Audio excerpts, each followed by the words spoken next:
Okay, so hi everyone, we're back. Now we're gonna finish off our 1920s Great Gatsby eye makeup. This is the 60s makeup we did, and honestly, there's not a whole lot I need to do to change this up.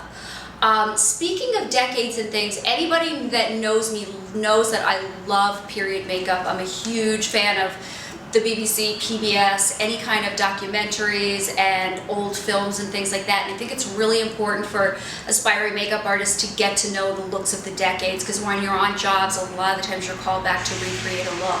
So with that being said, what I'm going to do is I'm not going to completely do this makeup over. There's no reason to, but what I am going to do is add kind of a dark plum color to the lids. Open your eyes and look up. So I'm going to come and put some powder just under the eyes, and the reason why I do this is because I don't want any of the dark color that we're going to be using to fall underneath our model's eyes and make her look like she's got black eyes. So I'm going to take a color from my Lorac palette, which is one of my favorite palettes. As you can see, I use it all the time.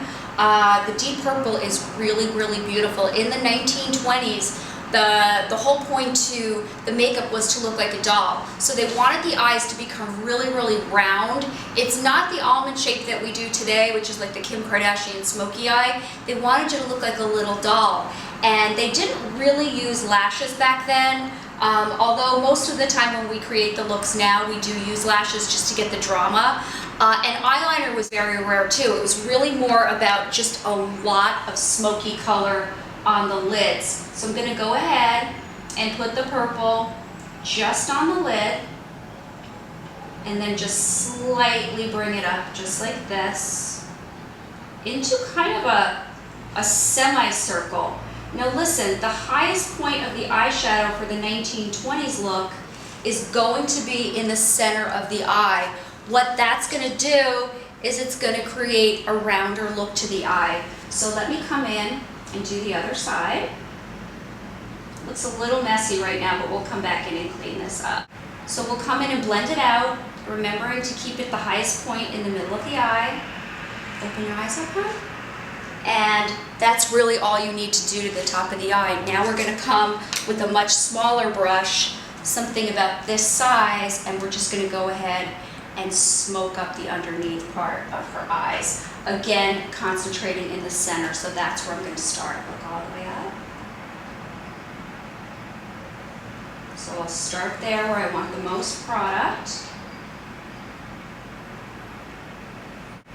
Take a little bit off my brush and then just start smoking that out. This was like the funnest decade, I think, for women's makeup, because women were coming out of the teens, the 1915, 1916, 17, 18, the Edwardian era, where people were still pretty conservative. Women didn't wear makeup, they wore the long dresses, they were very covered, and all of a sudden the 20s came out and everybody kind of was just, the whole thing just came, look up, to a complete change. And all the fashion started to come from Paris, and women started to wear makeup and go out all the time, and it was just a really, really fun time.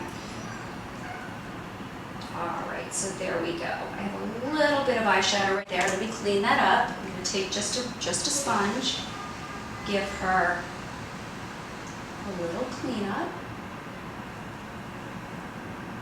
just like that. And now we're going to go ahead and work on the lips. When you're working on a deep color lip, you absolutely want to take a sponge and stretch your lips. Go ahead and powder, stretch them. Yeah, there you go. Powder them down. You don't want there to be any moisture on the lip, because what's going to happen is when you're working with a really dark red lip liner, it's going to get, it's not going to adhere.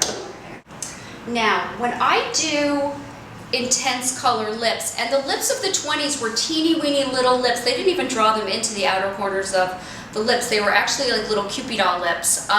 We're not going to do that on someone, if we're recreating a look, because what'll happen is they'll look really silly. So we are going to draw the lips very pointed at the Cupid's bow, which was very traditional. Stretch them. There you go. And that's where we're going to start with a dark, dark kind of burnt red liner. You're just really going to do your Cupid's bow here.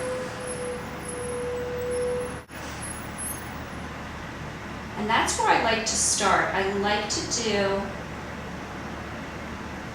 the center just like that when I'm doing a deep lip, and then keep stretching. And then I'll go ahead and draw the line right in the bottom. Just keep it as still as you can.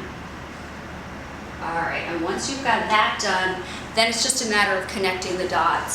So keep it there, stretch it. Let's get this. When you're working on the sides of the lips, you want to keep your pencil pointing directly onto the lip and not sliding down that way, because what happens is you'll end up overshooting the lip line, and then it looks really silly. So we'll come in and we'll do the other side. As soon as you've got your outline, what I do is fill in the rest of the lip. I like to use a whole layer of lip liner on the lip, and then I like to go over it with lipstick. What this does is it keeps it a lot longer lasting. There's nothing worse than, you know, putting on a beautiful red lip and then you eat something and it's halfway gone. This is my Graftobian lip palette. I love the colors in here. It's got every color you need that you can mix. And I think I'm going to go ahead and mix this red with this really deep purple. Now, just so you know, in the 1920s, actresses really wore it was almost a purple-black lip color, and the reason why is because everything was in black and white. And so they didn't have the color ranges that we have today. So everything was in black, white, and gray. It wasn't necessarily, we didn't have the choice of colors that we have today. So I'm going to pick those two colors because I want it to be nice and deep. Stretch your lips out. I'm going to come in and just in the center. Go ahead.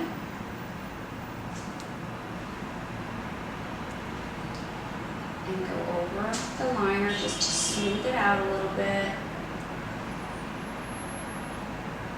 Good.